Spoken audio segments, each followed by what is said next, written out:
places. All right, so from Donald Trump, we go to Hillary Clinton speaking at her own rally in Des Moines, Iowa.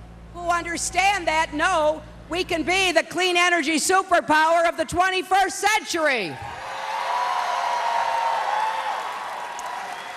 And some people get a little carried away. Have you noticed that? But I get carried away thinking about all the jobs we're going to create.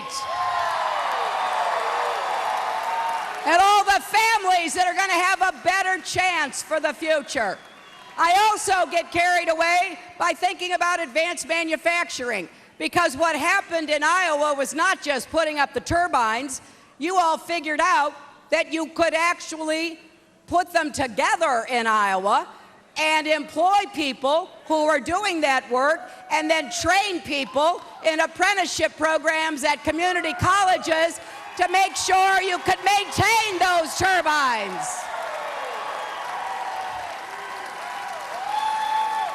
So the last time I checked, there are about 10,000 Iowans working in clean, renewable energy. The other thing we're going to do is help small businesses. I just came from visiting a great T-shirt company, Reagan, right? You've been there, Reagan? Met a young man from Iowa who started that company, employs about 50 people right here in Des Moines, has stores all across Iowa. I see another small businessman that I have gotten to know who's got his own bowling alley. Thank you so much. But here's what we've got to do. We've got to make sure that small businesses, particularly those started by young people, get the credit they need. And if they've got student debt, I want to put a 3-year moratorium on their student debt payments so they can start their business and see whether they could be successful. My dad was a small businessman, and I was really excited to see them making T-shirts on silk screens, because that's what my dad did on a bigger scale when he had a little print plant that printed drapery fabrics using silk screens. I used to help him from time to time. And I believe in small business. That's why I want to be a small business president. And that's a big contrast with Donald Trump, who has spent his career stiffing small businesses, refusing to pay the bills. I don't know what would have happened in my family if, after my dad had worked so hard, he showed up with the fabrics that he had printed for the drapes and they'd said, sorry, we're not paying you. Honestly, that is not how we do business in America. And so we're going to stand up for small business and help create more of them, to create more good jobs here in Iowa and across America. We are also going to make the economy fairer. How are we going to do that? We're going to raise the national minimum wage so it's no longer a starvation wage. We are also going to do what Tom Harkin has stood for his entire life. We're going to make sure people with disabilities have jobs and opportunities in this economy. And we're going to make sure that women finally get equal pay for the work we do.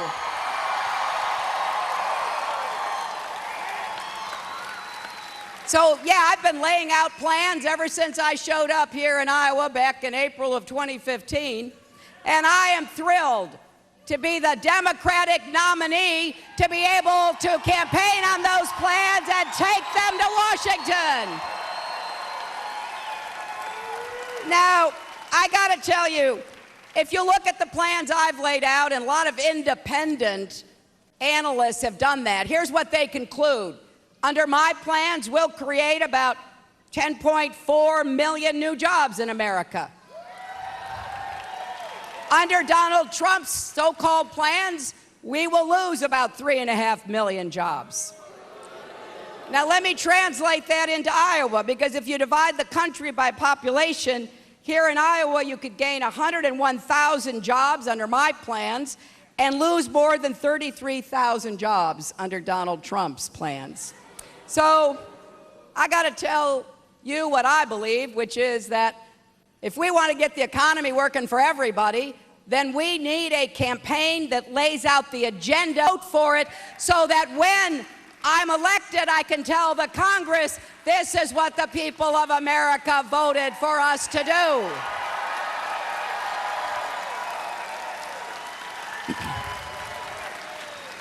So I get pretty excited and pretty carried away, enthusiastic about what we can do because we've done it before. I couldn't believe all that negative, pessimistic talk coming out of the Republican convention. I didn't know what country they were talking about. Of course we have challenges. Yes, we have problems. Of course we do. But there is nothing America can't do if we decide to set some goals and pursue them, because you know what? We are stronger together.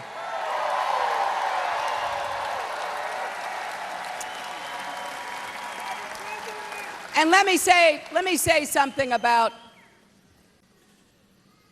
what I think is a critical difference between my opponent and myself. Words matter, my friends.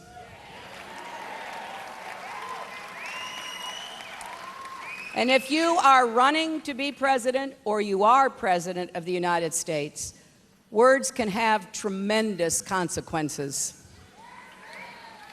Yesterday, we witnessed the latest in a long line of casual comments from Donald Trump that crossed the line.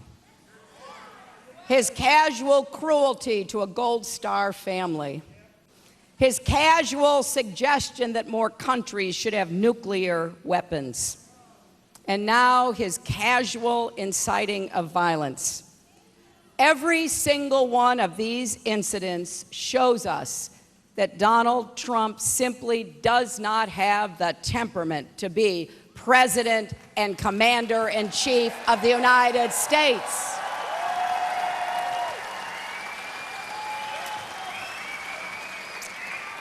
So the stakes have never been higher. I am humbled and moved by the Republicans who are willing to stand up and say that Donald Trump doesn't represent their values. Not only as Republicans, but as Americans. I have to tell you, I feel that same sense of responsibility. We may not agree on everything, but this is not a normal election. And I will work hard for the next 3 months to earn the support of anyone willing to put our country first.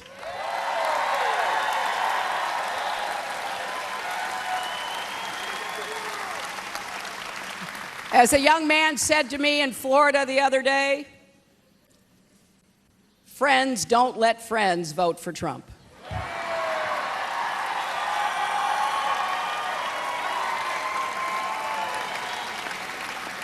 I also think Trump's belief that he alone can fix America's problems is so contrary to who we are as a nation. Our founders set up our country so that we had 3 branches of government that had to work together. We had the federal government, state and local governments that had to work together. And that's what we've done so successfully. And along comes Trump and basically says, I can do this alone. Well, what about the troops on the front lines who rely on each other and support each other? What about our law enforcement officers who rely on each other and support each other? What about our teachers and our educators who rely on each other and support each other? What about our doctors and our nurses who rely on each other and support each other? We know that we're stronger together because we've seen what happens when we work together. And that is exactly what we're going to do, to build on the progress that we've made, to set those goals and go after them together. But I can't do this without your help. I hope you will join this campaign. Please, join us. Join us by texting JOIN, J-O-I-N, to 47246 or go to HillaryClinton.com. We are organizing across Iowa.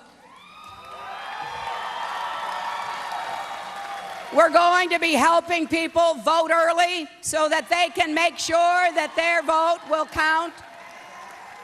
We're going to be reaching into every part of this state. And we're going to be talking and listening, as we did way back in April, to learn what's on the minds of Iowans and to figure out what you need from the next president. Now, I know that any election is hard. It's filled with unpredictable twists and turns, but I want you to imagine what you will feel like the day after that election if we have not come together to chart a course of confidence and optimism that will really get our economy working for everyone, keep us safe and maintain American leadership around the world, and unify our country. That is what I will spend every single day working to achieve. And with your help, Iowa, we will win Iowa. We will win the election, and then we will work together for the future we are seeking. Thank you, and God bless you.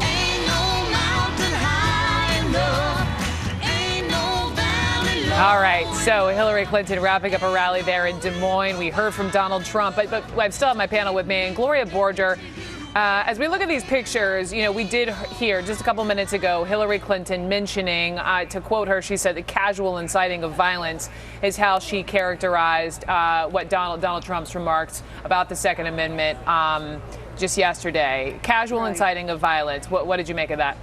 Yeah, I mean, she said words matter, and she talked about how he doesn't use his words well. Not only did she talk about the casual inciting of violence, but she talked about what she called casual cruelty towards a Gold Star family, talking about the Khan family. Hillary Clinton, didn't mince her words today, and neither did Trump, quite frankly, right? Donald Trump, I thought, was a little subdued, but completely on message. When he was talking today. I mean, he was talking about getting out the vote. He was talking about Hillary Clinton's what he calls pay for play problems with her emails. He was assailing the media. He was talking about NAFTA. He was talking about protecting the Second Amendment. All of the issues that, in fact, he got sort of off message about yesterday when he made this mistake, he was back on message today. And Hillary Clinton, of course, did not address her own email problem today in her speech. Rather, she chose, not surprisingly, of course, but rather she chose to attack Donald Trump on his mistake yesterday. So she didn't talk about the email issue. He did. And, the question is when she will address that with the press. We don't have an answer to that yet. But Trump decided to disregard his own problems from yesterday. I believe he thinks it was asked and answered with Sean Hannity.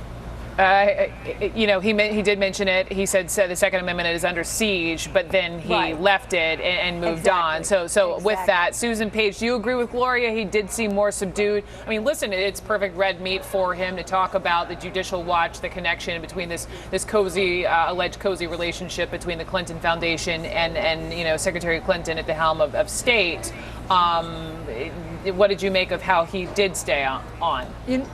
I thought he implicitly did respond to the controversy from yesterday by accusing the press of taking some small matter, blowing it out of proportion, and not paying suitable attention to controversies involving Hillary Clinton. So I think he was trying to tamp that down a bit without reviving it by repeating the words that he said. When Hillary Clinton spoke, you saw her using this as part of the broader argument that Donald Trump does not have the temperament or disposition that is suitable for a president. And interestingly, you heard her make the appeals once again to Republicans, taking advantage of the divide in the Republican Party. She's not reaching out to Bernie Sanders supporters. She's assuming the Democratic Party is united, and she is trying to build a bigger victory, I think, by getting Republicans who are nervous about Donald Trump to come over to her side, even though she acknowledged they may not agree on everything. I do want to take a moment just to focus on Hillary Clinton's email controversy. She continues to be dogged by this issue. And in the latest chapter, let me just bring in Drew Griffin, who's been looking through some of these, the back and forth. Drew, what have you found? Well, you're looking at like 300 pages or so, this new batch of emails being released. It shows what we've been seeing over and over again. It's the intermingling of interests and donations and favors being done between the Hillary Clinton State Department, the Clinton Foundation, and donors who apparently have pretty easy access to both when they need help. I'll give you a case in point, Brooke. Gilbert Chagoury. He's a Nigerian Lebanese billionaire. He and his brother are deeply involved in the Clinton Global Initiative. Gilbert has the baseball cap on there. His brother's on the other side. This project in Nigeria, Bill Clinton took part in the opening ceremonies of. Gilbert is listed as giving between $1 and $5 million to the Clinton Foundation. There's an email. It comes from Doug Band, the guy who essentially was running the Clinton Foundation at the time and now runs another Clinton-connected consulting firm called Teneo Consulting. Band is telling two of Hillary Clinton's closest aides at state, Cheryl Mills and Huma Abedin, they need to put Clinton donor Gilbert Chagoury in touch with the State Department's substance person on Lebanon. And Band is reminding both of those aides, Mills and Abedin, that Chagoury is a key guy there and to us. And he is asking that Abedin call up the former U.S. ambassador, Ambassador Jeffrey Feltman, so they can connect with each other. Other emails released show cozy relationships between Morgan Stanley executives and Hillary Clinton directly. Morgan Stanley, a big donor to both the Hillary Clinton campaigns and the Clinton Foundation. And there are requests for favors, finding a person a job, intermingling of emails between state, the Clinton Foundation, other people. The overall effect, as one congressional investigator told us, is it's hard to tell where any lines are drawn between Clinton State Department, Clinton Foundation, and even later Teneo Consulting. The Clinton campaign has tried to explain emails like this in the past, saying there's no direct evidence any favors were done because of direct donations. The Clinton campaign responded saying that, quote, neither of these emails involve the secretary or relate to the foundation's work. They are communications between her aides and the president's personal aide. And indeed, the recommendation was for one of the secretary's former staffers who was not employed by the foundation. Brooke, the Clinton campaign answering some questions on some emails, but certainly not all of them. Okay, Drew Griffin, on all the substantive back and forth. Thank you for that. Let me bring in you two, Boris and Anna Marie, because I'm going to look at you first. Because listen, it's no secret her trustworthy numbers are in the dumps. Yeah. And when you have again an issue of her email server, it has to be concerning for the campaign. What I wouldn't give for this to be the #1 issue in our campaign, that would be awesome. If this wasn't, if this was the thing we were talking about, and there wasn't, and there wasn't, these implications of assassinations, if there wasn't the sort of the talk that Trump has made about race and about gender, the way that he's talked about immigrants. But on you're changing the subject yourself. Yes, I am. I totally complaining am. about changing the subject. No, so just answer the question and talk about what the I'm emails. saying is that I think that the violence and bigotry of the Trump campaign are more important than the Hillary emails. Selling our country down the river to foreign leaders. Look at it this way. Our founders could foresee the kind of controversies and the kind of coziness and the kind of corruption that Hillary Clinton's engaging in. That's part of government. It's called 18 Code 209. And Bribery. I think corruption's part of government? Is that what you said? Yeah, I do. I do think corruption's part of government, People pretty go to much. jail for corruption. And we have a system to take care of it, and hopefully it's rooted out, and the new people are elected. That's how democracy works. Democracy can't work under constant threat of violence. However, I would like this Clinton email stuff to get sorted out. I would like it to become as clean as possible. I would like to know exactly what happened. We heard from the FBI. Can we talk about, no can charge. I talk about the specific issues in the Clinton emails now? I would like to see more of the emails. Sure. There's 3 levels of issues here. One, she's obviously been lying, not just to the American people, but to Congress, that she's released all her work-related emails. That's now obvious, right, from the Judicial Watch release. So that's a lie, and that's perjury in front of Congress. 2, the 33,000 emails that are supposed to be about a wedding or yoga. We all know that's not the truth. Where are they? What's in them? And then 3, the biggest issue. Under 18 U.S.C. 209, which is bribery, under RICO, the Racketeering Act, she is obviously committing pay to play. They have done that their whole career. Remember the Lincoln bedroom scandal when Bill Clinton was president? This is something they've done their whole career. Let's not forget who this person, Gilbert Chagoury, is. He's a convicted felon. in Switzerland. He is the one who's a convicted money launderer, had to pay over $60 million to be set free. And he hasn't just been a billion, with a B, a billion, to the Clinton Global Initiative. Has everyone been above the law in terms of giving and working with Donald Trump? I'm just trying to be fair. If we're going to talk about follow the money, when are we going to see Trump's when are we going to see tax returns? There's 104 pages of financial disclosures, which he was required to put out there. You can page through them. If you can find something. No, but when are we going to see his tax returns? If you find something that's even within a billion miles. Well, if I had his tax returns, I might be able to see something. Tax returns are not a requirement. No, Financial disclosures are. So go through those. You haven't found anything, obviously. Otherwise, you'd be talking about it. This is a specific issue. And then, furthermore, we now know the Department of Justice, run by Loretta Lynch, has declined to prosecute a case against the Clinton Foundation. The FBI wanted to prosecute.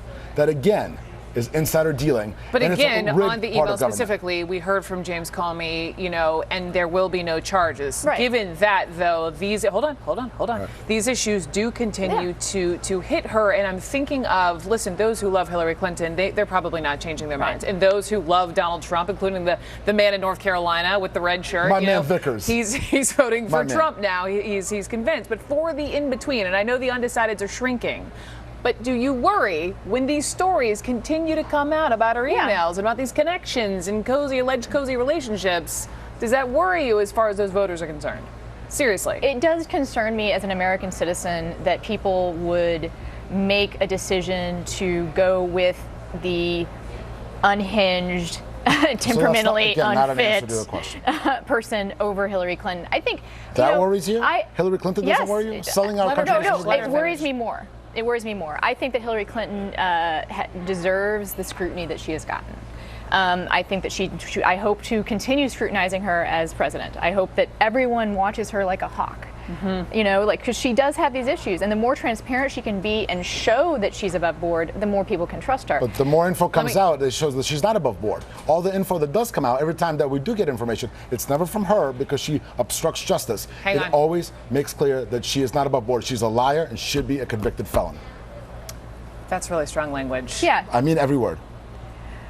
Hang on. I'm not finished with either of you. I appreciate both your perspectives. Wow. Let's, though, go to Joe Johns, who has some news. We were just watching Hillary Clinton speaking to a crowd in Des Moines. Apparently a man, Joe Johns, tried rushing the stage. We saw the Secret Service so close to her. What happened? I mean, that's about it. Apparently, or at least we think, an animal rights protester tried to rush the stage. Secret Service agents, once again, rushing up to the stage, not interrupting the speech, nonetheless standing on either side of Hillary Clinton on the stage as other Secret Service personnel took that person into custody. That's about the extent of what we know. We also know that animal rights protesters have shown up at some other Hillary Clinton events recently. I know I saw one within the last several days. So that was sort of the sideshow. As you know, probably the big talking point out of this appearance here in Iowa was Hillary Clinton's forceful response to Donald Trump's statements about the NRA yesterday. Back to you. All right, Joe Johns, thank you. Sorry, thinking about you. Anna Marie Cox, Boris Epstein, thank you so much. And Gloria Borger and Susan Page for us in Washington. Special coverage continues here on CNN just after this break.